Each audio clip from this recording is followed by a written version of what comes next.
मैं दूंगी मुबीन को औलाद। इस नेक्स्ट एपिसोड में आप देखेंगे वफा की बैंड बजने वाली है, क्योंकि उसकी रिपोर्ट जो होती है माबीना के हाथ लग जाती हैं और रिपोर्ट में साफ ज़ाहिर लिखा होता है कि वफा कभी बेटा नहीं दे सकती इंशाल्लाह और कतई नहीं होने दूंगी। माबीना जब बोलती है मैं अपने मुबीन बेटे की अब दूसरी शादी करवाऊंगी, तो वहाँ पर वफा रो रही होती है और कहती है मुझे एक मौका तो दे, मैं जैसे भी करूंगी आपको आपका वारिस पैदा करके दूंगी, बस आखिरी बार मुझे मौका दे दें। दूसरी शादी बिल्कुल भी नहीं होने दूंगी। माबीना बोलती है देखो वफा, मैंने तुम्हें टाइम दिया था, अब मैं फैसले से पीछे नहीं हट सकती, मैंने मुबीन की शादी करवानी है। तो आगे से वफा बोलती है मैं कभी नहीं चाहती कि मुबीन की दूसरी शादी हो। वफा हजारों कतारों से रो रही होती है, वहाँ पर मुबीन खान भी आ जाता है। अब अगर तुम इस बात पर आ ही गई हो तो फिर वफा जितना भी रो रही होती है, माबीना उनकी बातों का अब यकीन नहीं करती, क्योंकि माबीना के हाथ में अब रिपोर्टें होती हैं। वो कहती है मैं ये रिपोर्टें मुबीन को दिखाऊंगी। मैं भी अपना मुंह खोल देती हूँ, तुम मुबीन को औलाद नहीं दे सकते। मुबीन को जब पता चलता है वफा मुझसे झूठ बोल रही थी, ये औलाद दे ही नहीं सकती, ये डॉक्टर के पास जाती थी और फेक रिपोर्टें बनवा कर आ जाती थी। माबीना बोलती है मुबीन अब मैं तो तुम्हारी दूसरी शादी करवाऊंगी। मैं ये जानती हूँ। सच बताओ वफा।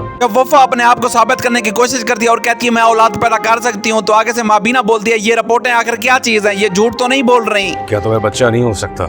फिर बस गाइस अब तो मुबीन के हत्या चढ़ गई है। मुबीन इसे बहुत ज्यादा डांटेगा और कहेगा तुम हमेशा मुझे झूठ बोलती रही, तुम इतने अरसे मुझसे झूठ बोलती रही हो। वफा बोलेगी नहीं मुबीन, मैं आपको हमेशा बताना चाहती थी, लेकिन मैं अंदर ही अंदर बहुत ज्यादा कोशिश कर रही थी अपने साथ बच्चा पैदा करने की, लेकिन ऐसा हो ही नहीं रहा था। मुबीन बोलता है फिर तुम मुझसे झूठ क्यों बोलती थी हमेशा फेक रिपोर्टें दिखाकर। माबीना बोलती है भाई अब जो भी कर लो मैं तो नहीं रुकने वाली, मैं तो अपने बेटे की दूसरी शादी करवा कर रहूंगी।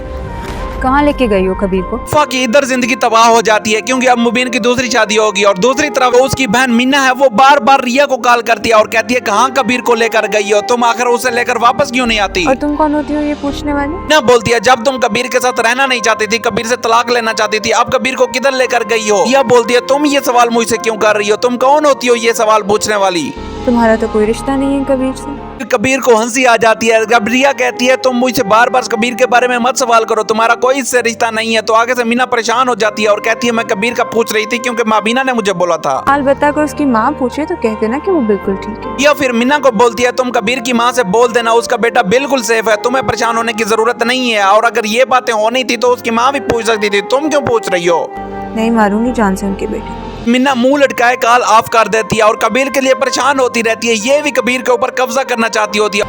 रिया को कुछ पता चला कहाँ है? दूसरी जनाब आप देखेंगे रिया और कबीर हनीमून पर बहुत ज्यादा शुगर लगा रहे होते हैं, लेकिन रिया के जो बहन भाई सिकंदर और अस्मा है वो रिया के लिए बहुत ज्यादा परेशान होते हैं, क्योंकि वो ये चाह रहे होते हैं रिया को तलाक हो। जल्दी बुला ले, जल्दी वापस आए। अस्मा ने रिया के फेक सिग्नेचर करके अदालत में जमा करवा दिया होता है और कह रही होती है कि रिया को तलाक चाहिए, लेकिन रिया को ये बातें बिल्कुल भी नहीं मालूम होती, इसलिए अस्मा बहुत ज्यादा परेशान होती है कि अदालत की डेट गुजर न जाए। अस्मा कोर्ट का नोटिस है। सिकंदर बार बार अपनी बहन को बता रहा होता है खुदा का वास्ता है चुप कर जाओ, तुम्हारी बहन वापस आ जाएगी, वो कोर्ट का नोटिस है, अगर कबीर टाइम पर अदालत में नहीं आया तो ऑटोमेटिकली खुला हो जाएगा। अगर वो पेशी पे नहीं आएगा तो कोर्ट खुद खुला लिख देगी। लेकिन इन दोनों बहन भाइयों को ये पता नहीं है कि कबीर नहीं आएगा तो रिया भी नहीं आएगी, दोनों को खुला हो ही नहीं सकता, क्योंकि अदालत आगे कार्रवाई कर ही नहीं सकती। तो रिया को भी तो आना पड़ेगा ना। अस्मा पहले तो बहुत ज्यादा बुर पड़ा रही होती थी, जब से उसने रिया की शादी करवाई है उसे पता चल रहा है कि मैंने जिंदगी का गलत फैसला कर दिया है। खुद खुला मांगेगी तभी तो अदालत उसे तलाक दिलवाएगी। अस्मा सिकंदर को बोलती है सिकंदर जैसे भी करो, जितने भी बंदे ले जाओ, मुझे रिया लाजमी चाहिए ताकि मैं उसकी कबीर से तलाक ले सकूं। मोहब्बत में हार जीत होती रहती है। दूसरी जनाब आप देखेंगे जब वो दोनों हनीमून पर पहुंच जाते हैं, रिया उसे बहुत ज्यादा तंग करती है और रिया कहती है तुम्हारी तो इज्जत इतना ज्यादा खराब हो गई, तुम मुझे तलाक दे दो। तो कबीर कहता है नहीं मैं तुम्हें तलाक नहीं दे सकता, मैं ऐसी हार मान लेता हूँ क्योंकि मैं तुमसे मोहब्बत करता हूँ।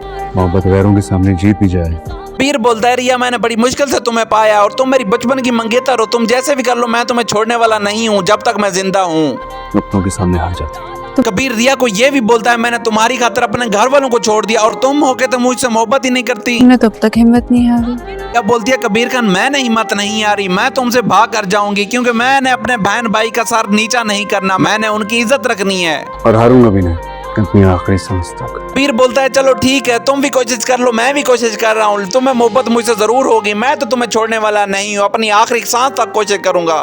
तुम्हें कहीं नहीं जाने दूंगा। कबीर बोलता है तुम मानो या ना मानो तुम मेरी हो और मेरी हमेशा ही रहोगी, ये बात मान लो। और मुझे भी ऐसा लगने लगा है कि शायद तुम भी ऐसा ही चाहते हो। कबीर बोलता है मुझे इतना तो पता है कि तुम मुझसे मोहब्बत करती हो, लेकिन तुम इकरार नहीं कर पा रही, अपने बहन भाइयों की वजह से मजबूर हो। लेकिन आगे से रिया बोलती है नहीं तुम मेरे बाप के कातिल हो और मैं तुमसे मोहब्बत नहीं करती। कबीर कहता है ठीक है तुम मुझसे मोहब्बत नहीं करती, जब तक मोहब्बत नहीं करोगी हम वापस नहीं जाएंगे। अगर आपको हमारी वीडियो अच्छी लगती है तो काइंडली लाइक एंड सब्सक्राइब जरूर किया करें।